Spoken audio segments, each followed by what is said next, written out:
কোনোবাই যদি কাম কৰে গৰু পুহিছে তো সাবসিডি পাবই, আপুনি গৰু পুহিলেও সাবসিডি পাব। ইয়াতে এই ধৰণৰ কথাত ৰাজনীতি কৰি কি লাভ আছে? কাম কৰিহে পইচা লৈছে আৰু চৰকাৰে সাবসিডিটো দিবৰ কাৰণে স্কিমে বনাইছে। মন্ত্ৰী বিধায়কে ল'ব নোৱাৰে বুলিতো কোনো কথা নাই, তেওঁলোকেতো কৰাপশ্যন কৰা নাই, ডায়েৰী ফাৰ্মে কৰিছে, গৰুহে পুহিছে। এইটোত কি ৰাজনীতি হ'ব পাৰে? আচৰিত কথা। কোনোবাই দুটা গৰু পুহিছে, চৰকাৰৰ আঁচনি মতে পইচা লৈছে, চুৰি কৰাটো নাই। এইটো কিবা এটা বিতৰ্ক হ'ব পাৰে নেকি? নিবনুৱা যুৱকেও পাব, কাৰো ভাত কাঢ়ি লোৱা নাই নহয়। আৰু 10 জন নিবনুৱা যুৱকে কৰিলে, 1000 জন কৰিলে, তাকো আমি সাবসিডি দিওঁ। কাৰোবাৰ যদি 2জন নিবনুৱা যুৱকক মাৰি যদি লৈছে, তেতিয়াহে ক'বলগীয়া কথা আছে। আগতে কংগ্ৰেছৰ দিনত মানুহে দুৰ্নীতি কৰি খাইছিলে। এতিয়া যদি আমাৰ মন্ত্ৰী বিধায়কে ঘৰত গাখীৰ উৎপাদন কৰি খাব খোজে, আপত্তি কি আছে ইয়াতে? চলিবতো লাগিব ঘৰখন। আজি মন্ত্ৰী আছে, কালি নাই, ঘৰখন কেনেকে চলিব? গতিকে গড় হত্যা কৰি খোৱাতকৈ গাখীৰ বিক্ৰী কৰি খোৱা বেছি ভাল নে বেয়া? এতিয়া আপোনালোকে নিজে কওকচোন। গতিকে এইবিলাক আৰু বিতৰ্ক কৰিবলগীয়া কথা নেকি?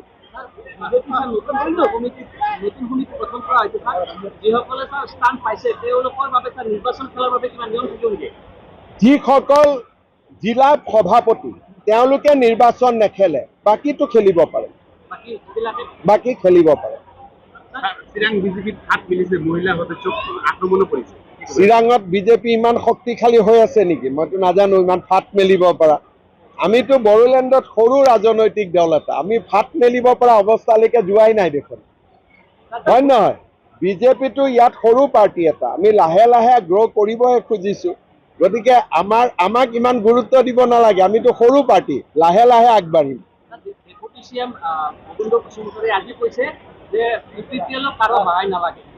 ডেফিনেটলি UPPLক কাৰো সহায় নালাগে, নিজৰ ভৰিৰ ওপৰত নিজে থিয় দিব পাৰে। 4.5 বছৰ BTR চলোৱাৰ পিছত তেওঁলোকক কিয় সহায় লাগে? নিশ্চয় নিজৰ ভৰিৰ ওপৰত নিজে থিয় দিব পাৰে। এইটোতো ভাল কথা কৈছে, কোনোতো বেয়া কথা কোৱা নাই। সেইটোকে BPFকো বিজেপিৰ প্ৰয়োজন নাই, UPPLকো বিজেপিৰ প্ৰয়োজন নাই। ইলেকশ্যনত পিছত চবকে চবৰ প্ৰয়োজন আছে, কাৰণ দিল্লীত বিজেপি আছে, দিছপুৰত বিজেপি আছে, একেলগে থাকিলেহে BTRৰ উন্নতি হ'ব। 26লৈকে দূৰৰ আছে, আগত 25 ছেপ্টেম্বৰটো চেছ কৰক না।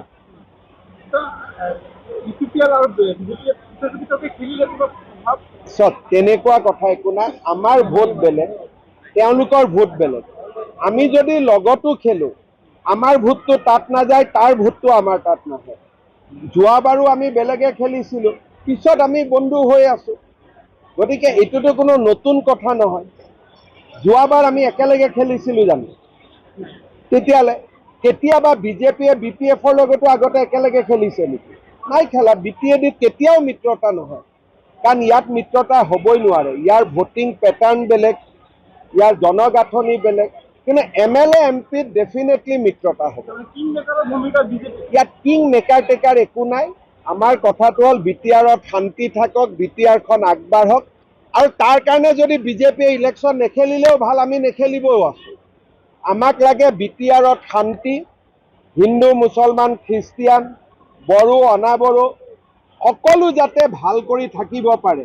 তাৰ কাৰণে যদি কয় বিজেপিয়ে ইলেকশ্যন খেলিব নালাগে, আমি নেখেলা কৈ থাকিম, কাৰণ BTR আমাৰ বাবে ৰাজনীতি নহয়।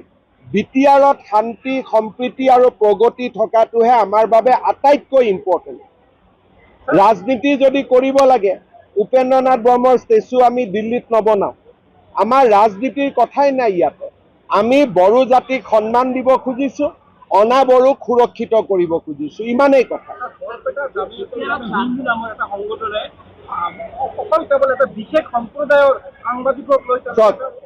এইবিলাক আৰম্ভণি। আমাৰ অসমত এনেকুৱা বহুত ঘটনা দেখিব পাব। বিজেপি আছে বুলি অলপ চম্ভালি আছে, যিদিনাখনে অসমত বিজেপি নাথাকে, এটা কয় না ধাহি মুহি লৈ যাব, তেনেকে ধাহি মুহি লৈ যাব। মই ক'লো না, সংবাদ মাধ্যমটোতো সৰু কথা, চিফ ছেক্ৰেটাৰীৰ অফিচ পৰ্যন্ত লৈ ল'ব যিদিনাখন বিজেপি নাথাকে। হাঁহি মুহি লৈ ল'ব, কোৰ্ট পৰ্যন্ত লৈ ল'ব।